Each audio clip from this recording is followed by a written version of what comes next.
Hästi palju on juttu sellest, et klientide käest saadavad ei-d on hästi hirmsad ja demotiveerivad. 2 mõtet sulle sellega seoses. Number 1, ma näen, et hirmsad on need ei-d ainult uutele müükaritele.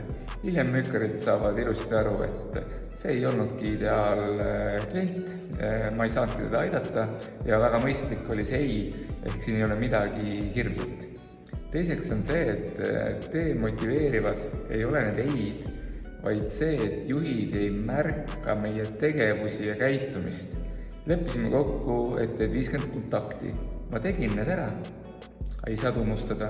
Leppisime kokku, kasutan selliseid lauseid, argumente. Kasutasin, ei saa tunnustada, sest juhid on ainult raportites ja vaatavad tulemust. Aga müügis me ei saa garanteerida tulemust. Et mida rohkem sa tulemusele mõtled, seda vähem sa tulemust saad.